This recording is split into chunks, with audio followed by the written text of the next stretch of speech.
Hi everyone, welcome to my second Star City draft. I've bought a new microphone this week, so hopefully I won't sound quite so robotic. Let me know if it sounds better or worse. And if worse, I'll just go back to the old one. Opened a fairly weak first pack. The only real options are the bottom row, I guess, apart from Call to Mind and Lanoir isn't something I want to first pick. We can either take a risk on Squadron Hawk, take the much more consistent Crusader, the more powerful Ingenuity in the second best colour, take a massive risk on Force, which I doubt I'll be doing, or try and go for the Force Red because it's underdrafted plan. I think overall, the Ingenuity is the most powerful card, and I'm also quite a big fan of blue. It's the second best colour, but it's a colour I'd most want to be in, because it's my favourite colour. So I'm just going to take the Ingenuity. There's not much signalling to be done from this pack. I mean, hopefully they won't take blue, but they could have taken a Mind Control and then Force it. So you can never tell. Also, we won't table anything powerful because there are only 5 or 6 other good cards. I'm not a big fan of Nightwing Shade. It's worth mentioning. I'm also not a big fan of black. It's just a bit too slow. Could have taken that Squadron Hawk, but I'm not going to take one now because there are 2 much better cards in the pack. Being the off-color Pacifism, even though blue-white's the best combination, and the on-color Scroll Thief.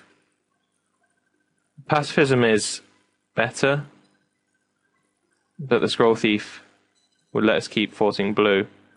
I'm hesitant to take the Pacifism just because the last pack was... white was the best colour in the last pack, and I mean, say someone takes Crusader, the next guy takes Squadron Hawk, then he's still going to keep taking Squadron Hawks. Even if we take Pacifism, the Assault Griffin might go.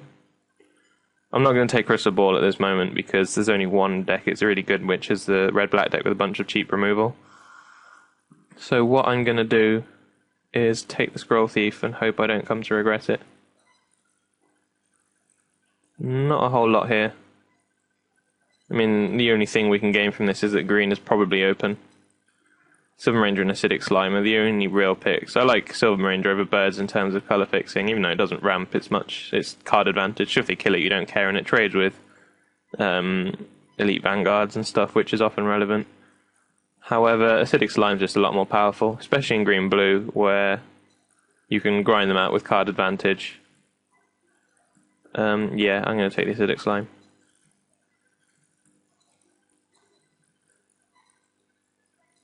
Another pack that doesn't really say anything. No green cards, no blue cards I'd want to take this early, which means I'm going to have to take a black card.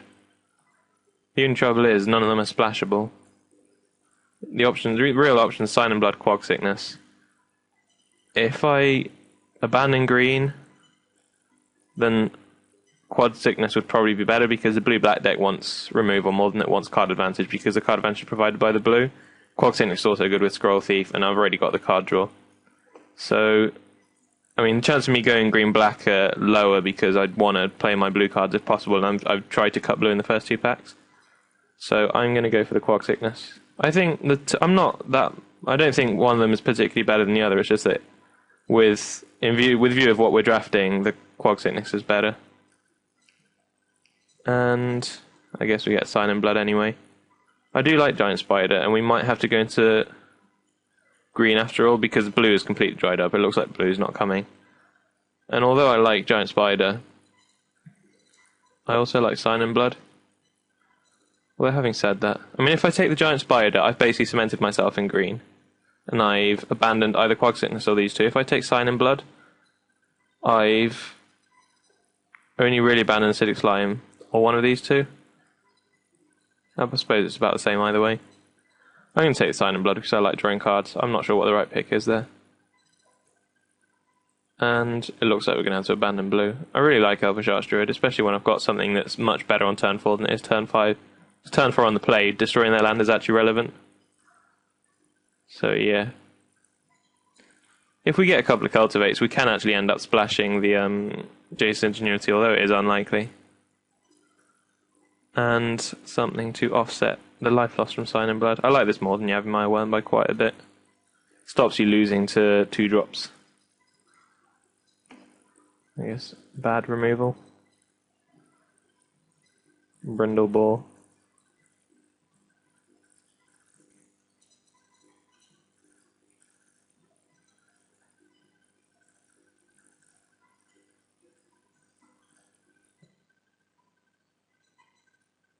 So the choice here comes down to Cudgel Troll or Royal Assassin, really.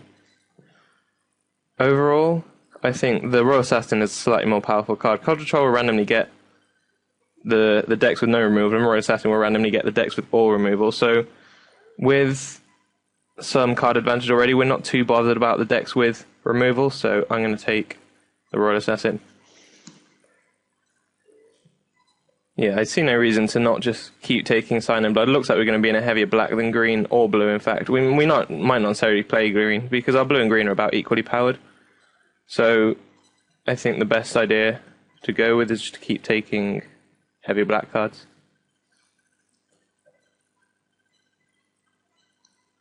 And I'm a big fan of Gravedigger,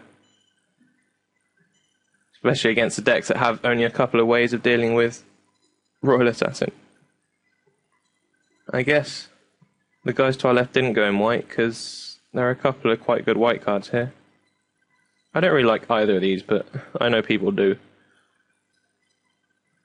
Having said that, I'm going to take Sylvan Ranger. Even though it looks like I'm going to be heavy black, it's worth taking Sylvan Ranger over Stabbing Pain or Bog Raiders, because I'm not going to play 2 Stabbing Pain, and I'm not going to play this main deck. So I will take the Sylvan Ranger, which is quite a good card. And, yeah. Multiple acidic slimes with Gravedigger is quite nice. And we get a Giant Spider anyway. I guess I can definitely hide red, and I can definitely hide white. What do we have in this pack? A Mind Rot is fine.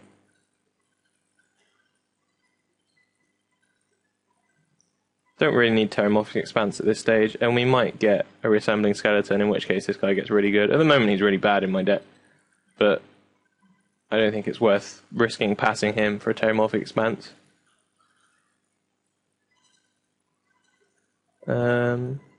I don't really have anything to get back with Nature Spiral. I suppose getting back Acidic Slime is fine. I don't really want to play... I'm not a big fan of Wall of Vine's main deck. It's fine to bring in, but I don't like it when there's a risk of it being dead. So I'm going to take Nature Spiral. And we get Lenarels back. Not ideal with Sign in Blood, but it's still fine to make a turn 2 Archdruid, turn 3 Acidic Slime. Now, I've never played Leyline of Vitality, but I have a feeling that it might be better than people want to admit.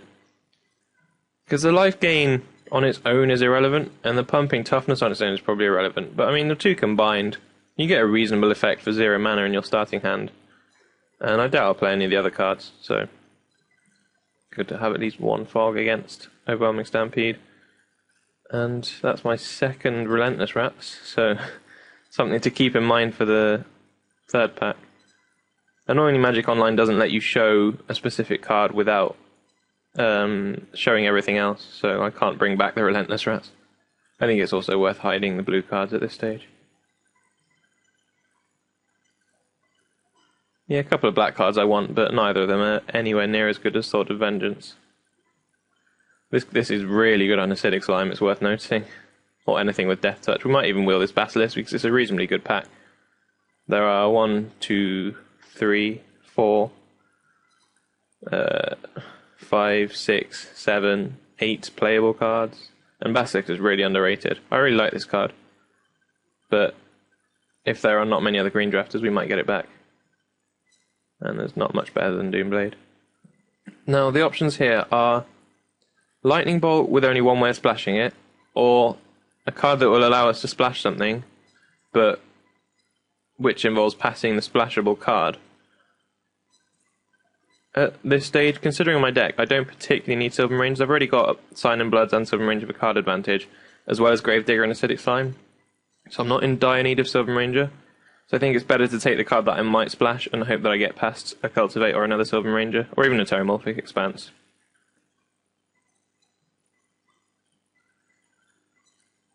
There's the Reassembling Skeleton I mentioned. There's also Liliana Spec that I really want though.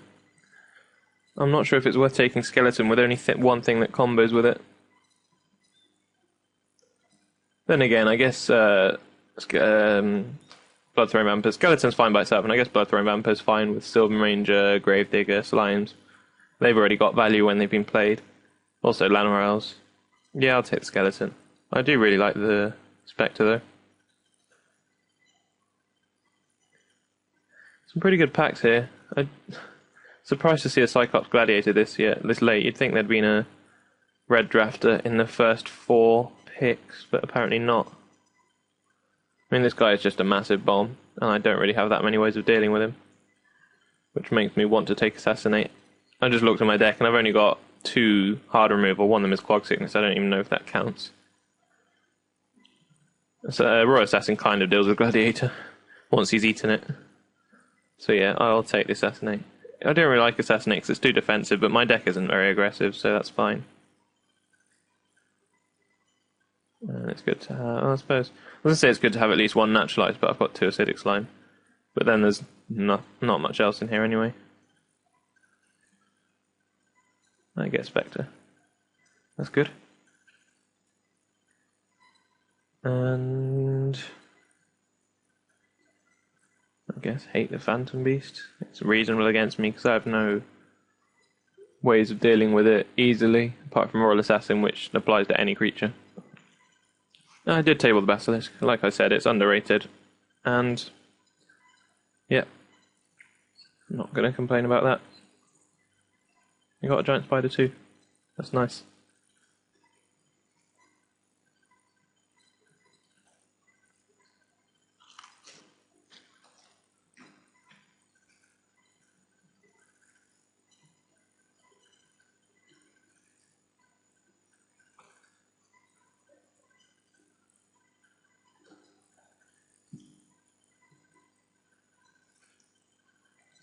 You might have noticed the transition between packs 1 and 2. You missed a bit of video. That's because someone rang my doorbell and I had to go and answer.